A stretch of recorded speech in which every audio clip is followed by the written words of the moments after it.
Okay, good morning students. चलिए आज हम लोग डिस्कस करते हैं क्लास 6 सब्जेक्ट साइंस के ऊपर। और आज हम लोग कुछ खास चैप्टर के ऊपर डिस्कस करेंगे। ये चैप्टर है बॉडी मूवमेंट। ठीक है, बॉडी मूवमेंट। ये चैप्टर हमारे 8 है। इस चैप्टर को स्टार्ट करने से पहले कुछ पॉइंट हम लोग डिस्कस करना चाहेंगे। देखिए, जितने भी हमारे साइंस हैं, साइंस के जो भी पॉइंट हैं, आगे चल के आपके 6 to 8 में साइंस एक ही बुक्स में आपको देखने को मिलेगा। लेकिन जब आप 9 और 10 में जाओगे तो आपको साइंस 3 ब्रांच में बटे हुए मिलेंगे। ठीक है, फिजिक्स, केमिस्ट्री और बायोलॉजी। ठीक है, और ये जो चैप्टर है ये इसी मतलब एक मिलेगा फिजिक्स, दूसरी मिलेगी केमिस्ट्री और तीसरी मिलेंगे बायोलॉजी। ठीक है, तो बायो का मतलब क्या होता है? बायो जो वर्ड है ये बायोस से लिया गया है। इसका मतलब होता है लाइफ। क्या होता है? लाइफ। और लोजी मतलब ये लोगोस से लिया गया वर्ड है, लोगोस से लिया गया है। इसका मतलब होता है स्टडी। क्लियर? मतलब है कि लिविंग थिंग्स की जो स्टडी हम लोग करेंगे उसी को बायोलॉजी कहेंगे। क्लियर? और ये जो चैप्टर हमारा जो बॉडी मूवमेंट है और ये लिविंग थिंग्स के ही बारे में चर्चा है। ठीक है, और आपको मैं एक चीज बता दूं कि 10th तक का जो सिलेबस होता है ना, 10th तक के जो सिलेबस होते हैं बायोलॉजी के प्रॉपर, उसमें ये बात बताया जाता है कि हाउ, ठीक है, हाउ डू यू, ठीक है, become a healthy person. A healthy person, main मुद्दा यही पे होता है। कैसे आप खुद को हेल्दी रखेंगे। ठीक है, आप अपने आप को हेल्दी कैसे रखते हैं, आप अपने आप को हेल्दी कैसे होते हैं, इन सब पॉइंट पे डिस्कस किए जाते हैं क्लास 10 में। ठीक है, बट अभी तो आप सब 6 में हो। फिर इस 6 में होने के कारण हम ये सब पॉइंट क्यों डिस्कस कर रहे हैं? बताइए क्यों डिस्कस कर रहे हैं? मेनली हमने इस चैप्टर में ये बताया कि आपको जो 10 तक जो पढ़ने हैं जो सिलेबस, उसकी पढ़ाई आपको यहीं से स्टार्ट हो जाता है। ठीक है, स्टार्ट हो जाता है। तो आखिर वो कौन कौन से टॉपिक हैं जो आपको स्टार्ट हो जाता है, यहां से पढ़ना शुरू हो जाते हैं। तो उस पॉइंट को जरा हम लोग समझते हैं कि उन टॉपिक को समझना है कि हमारा बॉडी अगर हेल्दी रहेगा तो हेल्दी कैसे रहेगा। जब तक हमारे बॉडी के अंदर क्या क्या चीजें हैं उसको नहीं समझेंगे तब तक हम खुद हेल्दी रखने की बात कैसे कर सकते हैं। तो हमारे बॉडी स्टूडेंट्स 11 सिस्टम, 11 सिस्टम से मिलकर बना हुआ है। ठीक है, उस सिस्टम का नाम यहां लिखा हुआ है, ऐसे इसकी कोडिंग है, आप याद रखेंगे। SDMNCR, देखिए SDMNC RREEI, देखिए IIERR और यहां से लिखा हुआ है SDMNCR। ठीक है, तो ऐसे आप इसको याद रखेंगे। तो जो सबसे पहला होगा वो होगा स्केलेटल सिस्टम। क्या होगा? स्केलेटल सिस्टम, क्या इसको स्केलेटन सिस्टम भी बोल सकते हैं। जो दूसरा होता है वो है डाइजेस्टिव सिस्टम। क्या होता है? Digestive system. जो थर्ड होंगे वो होंगे मस्कुलर सिस्टम। क्या होगा? Muscular system. फोर्थ है नर्वस सिस्टम, नर्वस सिस्टम। आप इसको नोट करोगे। ठीक है, उसके बाद है सर्कुलेटरी सिस्टम। नेक्स्ट है रेस्पिरेटरी सिस्टम। नेक्स्ट है रिप्रोडक्टिव सिस्टम। नेक्स्ट है इंडोक्राइनल सिस्टम। नेक्स्ट है एक्सक्रेटरी सिस्टम। नेक्स्ट है immuno system. And last one is इंटेग्विटरी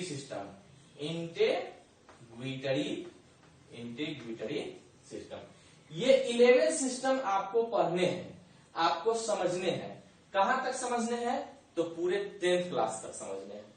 तो जब 10th क्लास तक समझने हैं तो क्या इसको अभी इसको लिखना जरूरत था? बिल्कुल जरूरत था मेरे समझ से, इसलिए कि ये सारे सिस्टम आपको कब कब पढ़ना है इसका जरा एक बार हम इंट्रोडक्शन देख लें और फिर हम लोग पढ़ना शुरू करें तो इस पॉइंट हमारे समझ में बहुत आएगा। ठीक है, देखिए ये जो टॉपिक है ये मुझे 2 बार पढ़ना है, एक बार हम पढ़ेंगे 6 में और एक बार हम पढ़ेंगे 9 में। ठीक है, 9 में। उसके बाद देखिए डाइजेस्टिव सिस्टम मुझे 2 बार पढ़ना है, एक बार हम 7th में पढ़ेंगे और एक बार 10 में पढ़ेंगे। मस्कुलर सिस्टम का सिर्फ हम लोग मस्कुलर टिश्यू पढ़ाई करेंगे किस क्लास में? तो 9 में पढ़ाई करेंगे।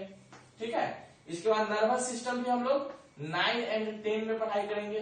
क्लियर? सर्कुलेटरी सिस्टम एक बार हम लोग 7th में पढ़ेंगे, एक बार हम लोग 10 में पढ़ेंगे। ठीक है, 10 में पढ़ेंगे। रेस्पिरेटरी सिस्टम भी एक बार हम लोग 7th में पढ़ेंगे, एक बार हम लोग 10th में पढ़ेंगे। रिप्रोडक्टिव सिस्टम के बारे में थोड़ा सा समझ लीजिए, ये हमको तीनों क्लास में पढ़ना है। एक बार हम 6 में पढ़ेंगे, ठीक है, जो इस चैप्टर में आगे हम लोग बताएंगे आपको। दूसरी बार हम लोग इसी चीज को 7th में पढ़ेंगे, बट यहाँ पे प्लांट और एनिमल दोनों का हम लोग इंट्रोडक्शन लेंगे। 7th में जब जाएंगे तो सिर्फ हम लोग प्लांट रिप्रोडक्शन को पढ़ेंगे, और जब 8 में जाएंगे तो हम लोग सिर्फ एनिमल रिप्रोडक्शन को पढ़ेंगे, और जब 10 में जाएंगे तो फिर हम लोग होल रिप्रोडक्शन को पढ़ेंगे। ठीक है, उसके बाद आते हैं एंडोक्राइनल सिस्टम पर। ये 2 बार हम लोग को पढ़ने को मिलेगा, एक बार 8 में और एक बार 10 में हम लोग को पढ़ने को मिलेगा। एक्सक्रीटरी सिस्टम 2 बार, एक बार 7th में और एक बार 10 में। ठीक है, इम्यूनो सिस्टम के बारे में सिर्फ हमको इंट्रोडक्शन करना है ना, इंट्रोडक्शन। आज जो सिचुएशन है इम्यूनो सिस्टम की बहुत बातें होती है, इंट्रोडक्शन सिर्फ हम लोग करेंगे। और इंटेग्रिटी सिस्टम में स्किन की पढ़ाई होती है, स्किन में हल्का सा 9th में सिर्फ इसके डायग्राम वगैरह दिए हुए हैं, इससे ज्यादा हमको नहीं पढ़ना है। ठीक है, तो ये पूरे 10 तक की सिलेबस है। क्लियर? आप देखिएगा कि 7th में जो ये टॉपिक एक यहाँ है और 7th में एक यहाँ है, ये चारों चैप्टर मिला के देखिए, digestive system, respiratory system, excretory system और सर्कुलेटरी सिस्टम, ये चारों सिस्टम मिला करके 10th में एक चैप्टर बनेगा जिसका नाम होता है लाइफ प्रोसेस। क्लियर? तो आप समझ गए होंगे कि इतने सारे हमको 10th तक पढ़ने हैं। ठीक है, इतना आपको क्लियर समझ में आ गया, इसको आप नोट कर लीजिए। अब मेन जो हमको समझना है क्लास 6 में हमको समझने हैं सिर्फ स्केलेटल सिस्टम के बारे में हमको समझना है, बाकी चीजों को मैं डिलीट करता हूं। बाकी आप ये समझ गए होंगे कि आपको सारे सिस्टम पढ़ने हैं। कहां तक पढ़ने हैं? तो क्लास 10 तक पढ़ने हैं। सारे सिस्टम आपको जानना है, पूरे बॉडी के बारे में इंट्रोडक्शन आपको लेना है, लेकिन वो सब चीज आपके 10 तक आप जाएंगे तब आप लेंगे। लेकिन फिलहाल आप बोन की स्टडी करेंगे। तो देखिए, सबसे पहले अगर आपसे पूछा जाए कि फंक्शन ऑफ बोन क्या होता है, फंक्शन ऑफ बोन है ना, फंक्शन ऑफ बोन क्या होता है, तो देखिए क्या होता है। सबसे पहले क्या होगा, बोन गिव्स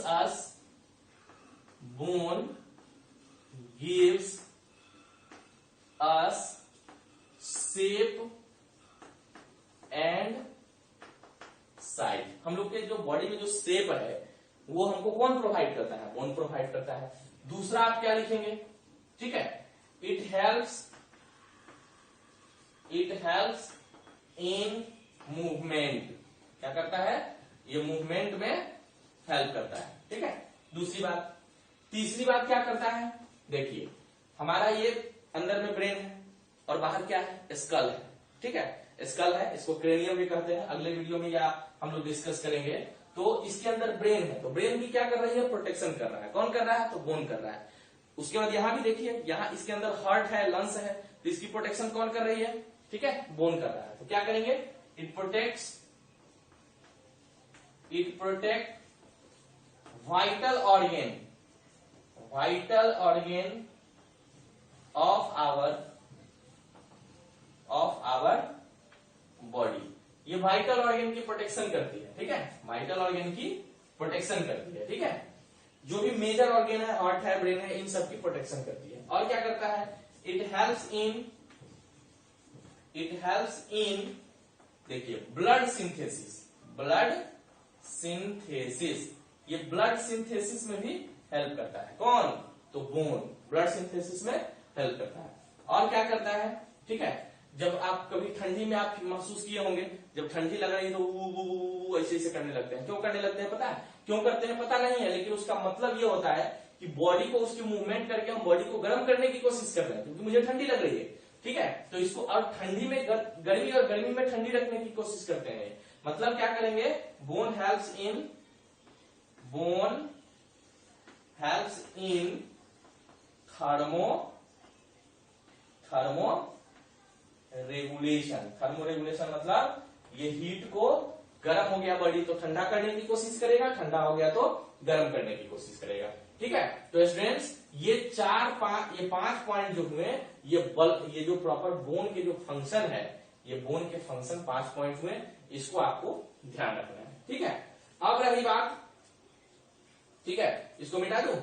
अब रही बात कि नंबर ऑफ बोन है ना, नंबर ऑफ बोन। ठीक है, कितने बोन है? नंबर ऑफ बोन, तो ये हमारे बॉडी में 206 है। ठीक है, जब छोटा बच्चा होता है, जब जन्म के समय बच्चे की जो बोन होती है वो मोर देन 300 होता है। मोर देन 300 क्या लिखेंगे? More than 300। बट जब ये बड़े हो जाते हैं तो बोन जुड़ जाता है, आपस में जुड़ जाते हैं, ज्वाइंट हो जाते हैं। इसका आप फील कर सकते हैं कहां से? तो यहां से आप देखिएगा, 2-3 महीने का जो बच्चा है उसको यहाँ पे पल करता रहता है ना, पल करेगा, ये पुशअप कर सकता है, लेकिन कस के नहीं दबाना है। तो ये इसका आप बहुत सारा बोन देखेंगे, ये ब्रेकडाउन होता है, टूटा हुआ होता है, फिर जैसे जैसे लोग बड़े होते हैं ये जुड़ जाते हैं। तो जो इन्फेंट होते हैं उसमें मोर देन 300 और जो एडल्ट होते हैं उसमें 206 बोन एकदम फिक्स होते हैं। जो 200 बोन 6 ये कैसे होते हैं, ये हम लोग अगले वीडियो में आपको एक एक करके आपको काउंट करके बताएंगे कि हमारे बॉडी में 206 बोन कैसे होते हैं। ठीक है, अब हम लोग देखिए एक और चीज समझेंगे कि बोन जो 206 है वो किसी न किसी तो ज्वाइंट से जुड़ा होगा, किसी न किसी ज्वाइंट से आपस में ये जुड़े होंगे। ठीक है, ये किसी न किसी ज्वाइंट से जुड़े होंगे। ठीक है, तो हम कह सकते हैं कि ये ज्वाइनिंग जो होती है, जो ज्वाइंट होता है ना, ज्वाइंट होता है, जैसे देखिए ये भी ज्वाइंट है, जुड़ा है, तभी तो यहां से है ना ये कटपट मार रहा है, तो ये जुड़ा है, आपस में ज्वाइंट है। तो ये ज्वाइंट को हम कह सकते हैं कि ये ज्वाइंट 2 तरह का होता है। कितने तरह का? जो 2 तरह का। एक होगा फिक्स्ड ज्वाइंट, या इसको हम कह सकते हैं इमूवेबल ज्वाइंट। क्या कहेंगे? Immovable joint. ठीक है, और दूसरे को हम कह सकते हैं मूवेबल ज्वाइंट। क्लियर है? मतलब है ये फिक्स होगा और ये मूव करने वाला होगा। ठीक है, मूव करने वाला होगा। तो अब देखिए बहुत सारा बोन है, ज्वाइंट है, इस पर हम लोग डिस्कस करेंगे, फिलहाल हम नाम आपको बता रहे हैं। तो वैसा ज्वाइंट जो मूव नहीं कर रहा होगा, एकदम फिक्स होगा। जैसे देखिए यहां पे भी बहुत सारे बोन है, क्या है मूव कर रहा है? नहीं, फिक्स है, इसको हम लोग कुछ नहीं कर सकते। लेकिन जो जॉ है, जबड़ा, इसमें हम लोग बोल रहे हैं बोन अप डाउन हो रहा है, लेकिन अपर जॉ जो है वो फिक्स है, वो नहीं होता है। हम लोग बोल रहे हैं तो नीचे वाला हिल रहा है ना। तो इस तरीके से बोन जो है ये फिक्स है, तो ये फिक्स ज्वाइंट में हो गया। दूसरा मूवेबल ज्वाइंट की अगर बात करिए तो ज्वाइंट करने की हर तरह की मूवमेंट होती है, बहुत तरह की मूवमेंट होती है। ठीक है, तो इसके कुछ नाम है, आप यहाँ पे नाम नोट करें। पहला जो नाम है उसका नाम है हिंज ज्वाइंट।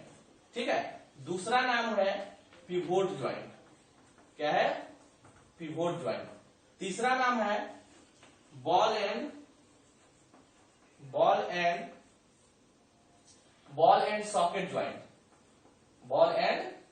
Socket joint. जो चौथा नाम है वो है ग्लिंडिंग ज्वाइंट। ठीक है, ग्लिंडिंग ज्वाइंट। ठीक है, तो अब हमको क्या करना है, इसको हम एक बार और डिस्कस करेंगे।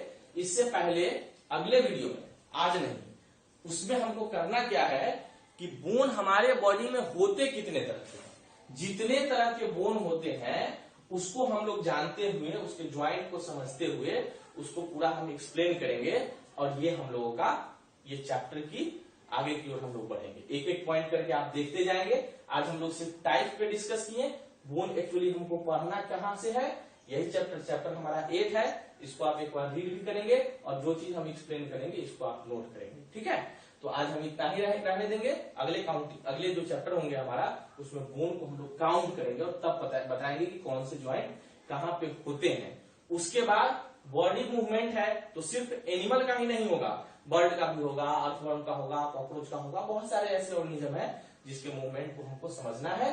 तो आज इंट्रोडक्शन रहा चैप्टर 8 के लिए। आज के लिए इतना ही। Okay, thank you, good bye.